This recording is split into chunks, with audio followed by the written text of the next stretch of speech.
जय हिंद साथियों, बहुत बहुत स्वागत है हमारे यूट्यूब चैनल में। साथियों, यदि आपने पॉलिटी पढ़ा होगा, आप गवर्नमेंट जॉब की तैयारी कर रहे हैं, तो पॉलिटी के कुछ प्रश्न हैं एमसीक्यू। देखते हैं आप इस प्रश्न में से जवाब दे पाते हैं या नहीं। तो आपने कितना जवाब दिया कमेंट में ज़रूर बताइएगा। पहला प्रश्न आपके सामने आ रहा है कि भारत के संविधान का निर्माता किसे माना जाता है? महात्मा गांधी को, BR अम्बेडकर को, या BN राव को, या जवाहरलाल नेहरू को। तो आपके पास 4 ऑप्शन दिए गए हैं। तो साथियों, इसका सही उत्तर हो जाएगा ऑप्शन नंबर बी, तुम्हारा BR अम्बेडकर को माना जाता है। साथियों, अगला प्रश्न है दूसरा नंबर। जब भारत को स्वतंत्रता प्राप्त हुई थी, यूनाइटेड किंगडम में निम्न में से किस पार्टी की सरकार थी? आपने पॉलिटी को ध्यान से पढ़ा होगा, तो आप इस प्रश्न का उत्तर बता सकते हैं। लेबर पार्टी की, या सोशलिस्ट पार्टी की, या लिबरल पार्टी की, या इनमें से कोई नहीं। तो साथियों, इसका सही उत्तर हो जाएगा लेबर पार्टी की सरकार थी। तीसरा नंबर प्रश्न है साथियों, स्वतंत्रता प्राप्ति के समय महात्मा गांधी थे, कांग्रेस के सदस्य नहीं थे, या कांग्रेस के अध्यक्ष नहीं थे, या कांग्रेस कार्य समिति के सदस्य, या कांग्रेस के महासचिव? तो स्वतंत्रता प्राप्ति के समय, जो कि इसका सही उत्तर हो जाएगा कांग्रेस के सदस्य, जो कि ये नहीं थे स्वतंत्रता प्राप्ति के समय महात्मा गांधी। अगला प्रश्न है साथियों, अगला प्रश्न है हमारा चौथा नंबर कि 15 अगस्त 1947 को निम्नलिखित में से कौन भारतीय राष्ट्रीय कांग्रेस का अध्यक्ष था? राजेंद्र प्रसाद, या जवाहरलाल नेहरू, या सरदार पटेल, या JB कृपलानी? तो साथियों, इसका सही उत्तर हो जाएगा JB कृपलानी, जो कि क्या थी? भारतीय राष्ट्रीय कांग्रेस का अध्यक्ष थी, जो कि 15 अगस्त 1947 को। पांचवा प्रश्न है साथियों, भारतीय संविधान सभा में महिलाओं के सदस्यों की संख्या कुल कितनी थी? 10, 15, 13, 12? तो जानते हैं कितनी थी? जो कि 15 थी। अगला छठवां नंबर पर, भारत एवं पाकिस्तान के बीच सीमांकन किसने किया था? लॉर्ड माउंटबेटन ने, या सर सिरियल रेडक्लिफ ने, या लॉरेंस ने, या सर स्टेफर्ड क्रिप्स ने? तो साथियों, इसका सही उत्तर हो जाएगा सर सिरियल रेडक्लिफ ने किया था। सातवां प्रश्न साथियों, भारतीय राष्ट्रीय कांग्रेस 1947 में देश के विभाजन पर सहमति हो गई, इसका मुख्य कारण क्या था?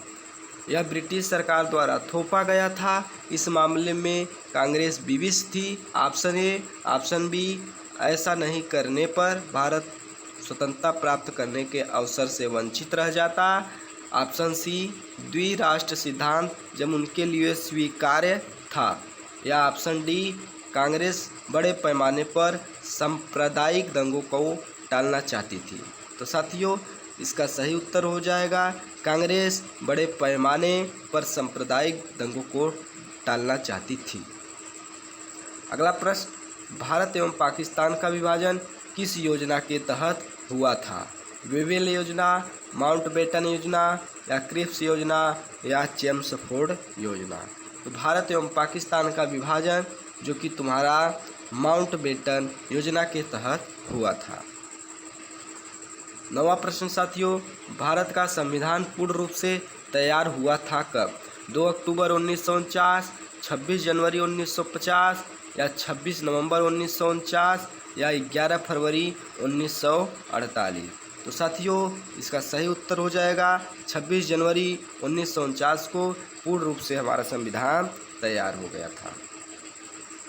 अगला प्रश्न साथियों, संविधान पांडुलेखन समिति, जिसे हम प्रारूप समिति का निम्नलिखित में से कौन सदस्य नहीं था? प्रारूप समिति का सदस्य कौन नहीं था? KM मुंशी, या मोहम्मद सादुल्लाह, या जवाहरलाल नेहरू, या AK अय्यर? साथियों, संविधान पांडुलेखन प्रारूप समिति का अध्यक्ष, जो कि तुम्हारा option number C, Jawaharlal Nehru नहीं थे। अगला प्रश्न साथियों, 11 नंबर, 1946 में बनी अंतरिम सरकार में राजेंद्र प्रसाद के पास कौन सा विभाग था? रक्षा या खाद्य व कृषि या विदेश मामले व राष्ट्रमंडल संबंध या इनमें से कोई नहीं। तो साथियों इसका सही उत्तर हो जाएगा खाद्य व कृषि। 12 नंबर प्रश्न साथियों, संविधान सभा का पहला सत्र कब हुआ था? 16 अगस्त 1947, 26 जनवरी 1948, 26 नवंबर 1946 या 9 दिसंबर 1946। यानी कि संविधान सभा का पहला बैठक कब हुआ था? साथियों इसका सही उत्तर हो जाएगा ऑप्शन नंबर डी, 9 दिसंबर 1946 को। 13 नंबर प्रश्न है साथियों, निम्नलिखित में से किसने 1946 के कैबिनेट मिशन का नेतृत्व किया था? Option A William would, sir Pethick Lawrence, sir John Simon या इनमें से कोई नहीं। तो साथियों जो कि 1946 में कैबिनेट मिशन का नेतृत्व सर पैथिक लॉरेंस ने किया था। 14 नंबर प्रश्न साथियों, संविधान सभा के उद्घाटन अधिवेशन के अध्यक्षता किसने की थी? तो साथियों जवाहरलाल नेहरू या सच्चिदानंद सिन्हा या सी राजगोपालचारी या बी आर अम्बेडकर। तो संविधान सभा के उद्घाटन अधिवेशन की अध्यक्षता जो कि सच्चिदानंद सिन्हा ने की थी। 15 नंबर प्रश्न साथियों, आज का लास्ट प्रश्न जो कि यह तीसरा पार्ट वीडियो है, तीसरा पार्ट का, इन व्यक्तियों में से कौन कैबिनेट मिशन का सदस्य नहीं था? विलियम वुड या पैथिक लॉरेंस या स्टेफोर्ड क्रिप्स या एवी अलेक्जेंडर। तो साथियों इसका सही उत्तर हो जाएगा option number A William would जो कि कैबिनेट मिशन का सदस्य नहीं था। तो उम्मीद है प्यारे साथियों आपको प्रश्न कैसा लगा। तो इसी तरह प्रश्न हमारे चैनल पर अभी तो तीसरा पार्ट है, जब और पार्ट आएंगे तो उसमें से लेवल का क्वेश्चंस मिलेंगी आपको, क्योंकि अभी शुरुआती दौर पर आपको कुछ सरल प्रश्नों पर ट्राई किया जा रहा है कि आप कितना प्रश्न कर रहे हैं। तो धन्यवाद साथियों, मिलते हैं नेक्स्ट वीडियो में।